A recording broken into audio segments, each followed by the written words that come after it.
মোহনবাগান গেটে পোস্টার পড়ছে, খেলতে হবে আইএফএ শিল্ড, গুরুত্ব সহকারে দেখতে হবে সুপার কাপ এবং সর্বোচ্চ ক্ষমতা দিয়ে খেলতে হবে এএফসি চ্যাম্পিয়ন্স লিগ 2। কিন্তু মোহনবাগান ম্যানেজমেন্ট নাকি আইএসএল ছাড়া আর কোনো টুর্নামেন্টকেই গুরুত্ব দেন না, এমনই অভিযোগ আসছে নানান মহল থেকে। বিশেষ করে সমর্থকরা এই মুহূর্তে এই বিষয়টিকে খুবই গুরুত্ব সহকারে নিয়েছেন।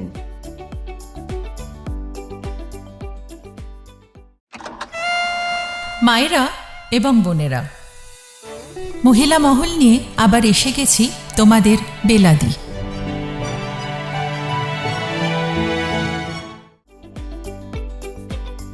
গতরাতে মোহনবাগান গেটে পোস্টার পড়া থেকে শুরু করে সোশ্যাল মিডিয়া ইতিমধ্যেই রীতিমতো উত্তাল। এএফসি চ্যাম্পিয়ন্স লিগ 2 খেলতে মোহনবাগান আদৌ কীভাবে যাবে, কিংবা সম্পূর্ণ দল নিয়ে যাবে কিনা সেটার জন্য আরেকটু অপেক্ষা করতেই হবে। কিন্তু আইএফএ শিল্ড খেলবে না এই ব্যাপারে মোহনবাগান সুপার জায়ান্ট কর্তৃপক্ষ রীতিমতো নিশ্চিত, এবং শোনা যাচ্ছে যে মোহনবাগান সুপার জায়ান্ট চেয়েছিল এই ফাঁকা সময়টাতে সত্যিই আইএফএ শিল্ড খেলতে, কিন্তু যে কারণে তারা খেলতে পারবে না সে বিষয়টি নিয়ে তাদের মধ্যে আলাপ আলোচনা চলছে।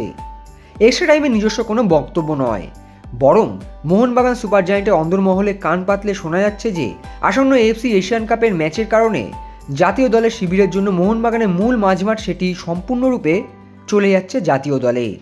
লিস্টান কোলাসো, আপুইয়া, অনিরুদ্ধ থাপা, দীপক টাংরি এবং সাহাল আব্দুল সামাদ মোহনবাগানের মূল মাঝমাঠ চলে যাবে ভারতীয় দলের জন্য। মাঝমাঠের জন্য পড়ে থাকছেন শুধু অভিষেক সূর্যবংশী এবং গ্লেন মার্টিন্স।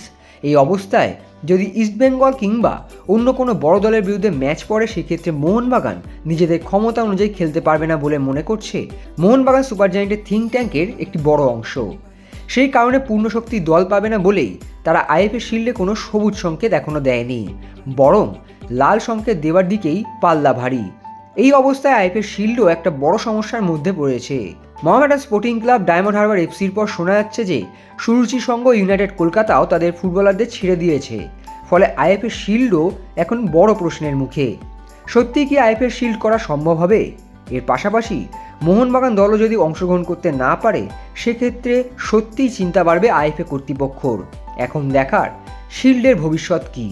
অন্যদিকে মোহনবাগান সুপার জায়ান্ট কেন আইএফএ শিল্ড খেলতে পারবে না সে বিষয়েও অনেকটাই পরিষ্কার হলো। পৃথিবীর কানে কানে বলো তাই, নিজেকে বেসেছি বড় ভালো,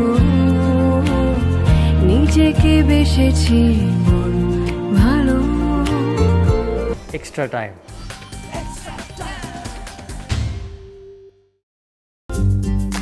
লেটেস্ট নিউজ আর এক্সক্লুসিভ ভিডিওর সঙ্গে আপডেট থাকতে এখনই সাবস্ক্রাইব করুন আমাদের ইউটিউব চ্যানেল। বেল আইকনে ক্লিক করতে ভুলবেন না যেন।